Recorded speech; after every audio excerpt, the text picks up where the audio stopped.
లో వోల్టేజ్ సమస్యను పరిష్కరించేందుకు 4 కోట్ల రూపాయల వ్యయంతో 33/11 kV సబ్స్టేషన్ 6 నెలల్లో పూర్తి చేసి ప్రజలకు అందించడం జరిగిందని రాష్ట్ర విద్యుత్ శాఖ మంత్రి గొట్టిపాటి రవికుమార్ అన్నారు. ఒంగోలు భాగ్యనగర్లో నిర్మించిన సబ్స్టేషన్ను ఎమ్మెల్యే దామచల్ల జనార్దన్తో కలిసి మంత్రి ప్రారంభించారు.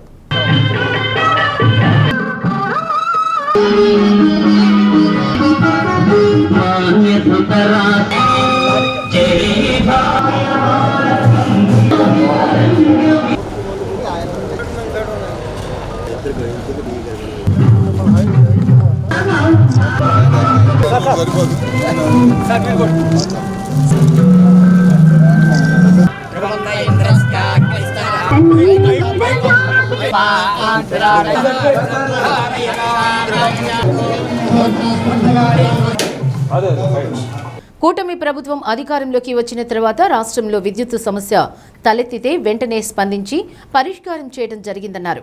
ప్రకాశం జిల్లాలో కూడా విద్యుత్ సమస్యలను పరిష్కరించడం జరుగుతుందన్నారు. 7.5 కోట్లతో కొత్తపట్నం రోడ్లో ఇండో సబ్ స్టేషన్ నిర్మాణం జరుగుతుందని, అది కూడా త్వరలో పూర్తి చేస్తామన్నారు. ఎస్సీలకు సోలార్ సిస్టమ్ పూర్తి సబ్సిడీతో అందిస్తున్నామన్నారు. అదేవిధంగా బీసీలకు కేంద్ర ప్రభుత్వం ఇచ్చే రాయితీతో పాటు 20% రాష్ట్ర ప్రభుత్వం ద్వారా అందించి వారికి కూడా త్వరలో సోలార్ ఏర్పాటు చేస్తామన్నారు.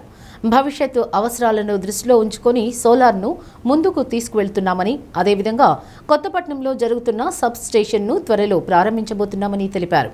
జేసీ కల్పనా కుమారి, ఓడా చైర్మన్ షేక్ రియాజ్, విద్యుత్ SC Katta Venkateswarlu, executive engineer Makineni Haribabu, connection EE Nageswararao, ADE Pandurangarao, విద్యుత్ అధికారులు తదితరులు పాల్గొన్నారు.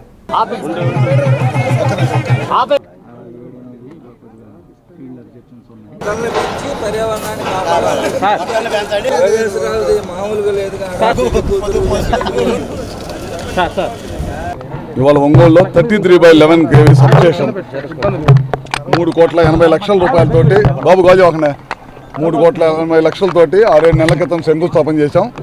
ఇమీడియట్గా మళ్ళీ ప్రారంభించడం జరిగింది. ఈ చుట్టుపక్కల ప్రాంత ప్రజలకి లో వోల్టేజ్ సమస్య ఉండటం కోసమే ఈ కార్యక్రమం చేశామన్నమాట. ఇట్లా ఒంగోలులో ఇంకొక ఇండోర్ సబ్స్టేషన్ చేస్తున్నాం, సెమీ ఇండోర్ సబ్స్టేషన్ 7.5 కోట్లతో. అది కూడా తొందరలోనే 1 నెల 2 నెలల్లో అది కూడా కంప్లీట్ చేస్తాం. మనం ఉమ్మడి ప్రకాశం జిల్లాలో ఇప్పటిదాకా 25 సబ్స్టేషన్లు కడుతున్నాము కూడా. ఎందుకంటే లో వోల్టేజ్ ఉండకూడదనే దానికోసం ఈ కార్యక్రమం చేస్తున్నాము. అది కూడా తొందరలోనే పూర్తి చేస్తాం అన్నీ కూడా. అదే కాకుండా 220 kV సబ్స్టేషన్ ఎర్రగొండపాలెంలో చాలా పెద్ద ఎత్తున 65-75 కోట్ల రూపాయలతోటి చేస్తూ ఉన్నాం. అదొకటి ఇందా చెప్పారు ఎమ్మెల్యే గారు. కొత్తపట్నం దగ్గర ఒక 132 kV సబ్స్టేషను, అట్లానే తాళ్ళూరు దగ్గర ఒక సబ్స్టేషను. ఇవన్నీ కూడా లో వోల్టేజ్ రోజుకి విద్యుత్ వాడకం పెరుగుతుంది కాబట్టి లో వోల్టేజ్ తగ్గించాలి అనే ఉద్దేశంతో, పవర్ ట్రాన్స్మిషన్ బాగుండాలి అనే ఉద్దేశంతో పెద్ద సబ్స్టేషన్స్, ట్రాన్స్కో సబ్స్టేషన్స్, అదేవిధంగా డిస్కమ్ సంబంధించిన 33/11 kV సబ్స్టేషన్స్ ఇవన్నీ కూడా కడతా ఉన్నాం అనమాట. ఇదే చేయటం కాకుండా ఒంగోలులో దాదాపు 240 టవర్స్ వేస్తున్నాం. ఆర్డీఎస్ఎస్ కార్యక్రమం చాలా పెద్ద ఎత్తున ఆర్డీఎస్ఎస్ కార్యక్రమం జరుగుతుంది. సూర్య గారి ద్వారా కేంద్ర రాష్ట్ర ప్రభుత్వాలు కలిపి ఎస్సీ ఎస్టీలు ఇళ్ల మీద 200 కిలోవాట్లు వాడే వాళ్ళందరూ కూడా ఉచితంగా సోలార్ ఇవ్వాలనుకున్నాం. 1,20,000 ఖర్చు పెడుతున్నాం. కేంద్ర ప్రభుత్వం రాష్ట్ర ప్రభుత్వం కలిసి అవి చాలా పెద్ద ఎత్తున జరుగుతూ ఉన్నాయి. అవి కూడా ఇంకా వేగవంతంగా జరగాలని చెప్పి ఎస్సీ గారిని చెప్పాను. ఇంకా ఈ చేయంగా ఇందాక ఎమ్మెల్యే గారు ఇంకా కొంతమంది వస్తున్నారు, ముందుకి పెట్టుకుంటా ఉన్నారు. వాళ్ళకు కూడా తప్పకుండా చేపిస్తాం. రాబోయే రోజుల్లో బీసీలకు కూడా కేంద్రం ఇచ్చే సబ్సిడీతో పాటు రాష్ట్రం కూడా అదనంగా ఇంకొక 20,000 ఇచ్చి అవి కూడా చేయించే కార్యక్రమం చేస్తున్నాం. విద్యుత్ శాఖ సంబంధించి ఎప్పుడు జరగనన్ని కార్యక్రమాలు చాలా పెద్ద ఎత్తున జరుపుతున్నాం. ఎందుకంటే విద్యుత్ వినియోగం పెరుగుతుంది, రాబోయే రోజుల్లో విద్యుత్ వాడకం పెరుగుతుంది కాబట్టి అనుగుణంగా లో వోల్టేజ్ కానీ వీటన్నింటినీ కూడా అధిగమించాలంటే ఇవన్నీ కూడా నిర్మించాల్సిన అవసరం ఉంది. గత 5 సంవత్సరాల్లో పోయిన గవర్నమెంట్ అన్నింటిని కూడా విస్మరించింది కాబట్టి ఈ సంవత్సరం కొద్దిగా ఎక్కువ ఒత్తిడితోటి ఈ కార్యక్రమాలన్నీ చేస్తున్నాం. రాబోయే రోజుల్లో కూడా మన జిల్లాకు సంబంధించి ముఖ్యంగా అగ్రికల్చర్ కనెక్షన్స్ కూడా ఇందా చెప్పాను, ఎస్సీ గారికి చెప్పాను. రేపు వ్యవసాయ సీజన్ బిగిన్ అయ్యే లోపల ట్రాన్స్ఫరాలు, పోల్స్, కండక్ట్ ఇచ్చేసి వ్యవసాయానికి సిద్ధంగా ఉన్న రైతులకు అందరికి కూడా కరెంటు సమస్య లేకుండా చేయమని చెప్పాను. 3,80,00,000 రూపాయలు దానికి ఖర్చు పెట్టడం జరిగింది. ఎందుకంటే కొంత అప్ అండ్ డౌన్స్ ఏరియాలో ఉందని చెప్పేసి ఆ రోజుండే ఇక్కడ ప్లేస్ని కూడా ఐడెంటిఫై చేసుకుని ప్లేస్ కూడా వేరే వాళ్ళకి అలాట్ అయ్యి ఉంటే దాన్ని కూడా క్యాన్సిల్ చేసి దీని సబ్స్టేషన్ ఇక్కడ పెట్టడం జరిగిందని చెప్పి కూడా తెలియజేస్తూ ఉన్నాం. దాంతోపాటు ఎస్సీ ఎస్టీ నివాసాలకి 2,735 నివాసాలకు గాను దగ్గర 31 కోట్ల రూపాయలు దానికి ఖర్చు పెట్టడం జరిగింది. అదేవిధంగా హై టవర్లు ఉండేవి కూడా 230 హై టవర్లు కూడా పెట్టారు. దానికి ఆల్మోస్ట్ 110 టవర్లు కూడా ఆల్రెడీ ఫిట్ చేసి జరిగింది. చిన్న స్తంభాలన్నీ కూడా ఎన్ని తీసేసి పెద్దవాటికి వైరింగ్ అంతా కూడా పైకి వెళ్ళేటట్టుగా ఈరోజు చేయడం జరుగుతూ ఉంది. దానికి 15 కోట్ల రూపాయలు ఈరోజు ఖర్చు పెట్టడం జరిగిందని చెప్పి తెలియజేస్తున్నాం. ఇంకోటి పులవపేట దగ్గర ఇండోర్ సబ్ స్టేషన్ కూడా దాన్ని కూడా పోయినసారి 14-19లో ఉండే టైంలో ఆ రోజు స్థలం కూడా ఎలక్ట్రిసిటీ వాళ్ళకి ఇవ్వడం జరిగింది. దాన్ని ఆ రోజుల్లో చేయలేకపోయారు. ఆ తర్వాత 5 సంవత్సరాలు కూడా దాన్ని పట్టించుకోవాలా. మళ్ళీ ఇప్పుడు ఇండోర్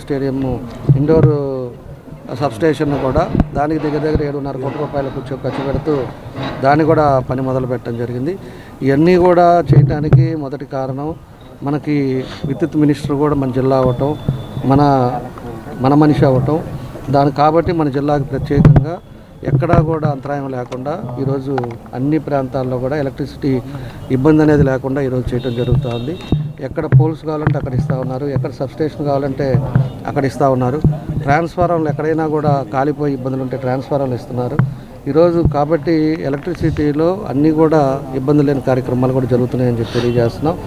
అదేవిధంగా 14-19లో కూడా మన కొత్తపట్నం దగ్గర 132 పెద్దది 21 కోటితోటి అక్కడ కూడా ఒక సబ్స్టేషన్ పెట్టడం జరిగింది. దాన్ని అప్పటి నుంచి ఇంతవరకు జరగలేదు. అది కూడా ఇప్పుడు మనం వచ్చిన తర్వాత, మన ప్రభుత్వం వచ్చిన తర్వాతే దాన్ని కూడా మొదలుపెట్టాం. దాన్ని కూడా పూర్తిగా వస్తూ ఉంది. అది నెక్స్ట్ మంత్ దాన్ని కూడా ఓపెన్ చేస్తే ఆ కొత్తపట్నం మండలం కానీ అదేవిధంగా కొన్ని ప్లేసెస్ అన్నీ కూడా ఈరోజు బాగుండేటట్టు, వ్యవసాయానికి ఇబ్బంది లేకుండా ఉండేటట్టు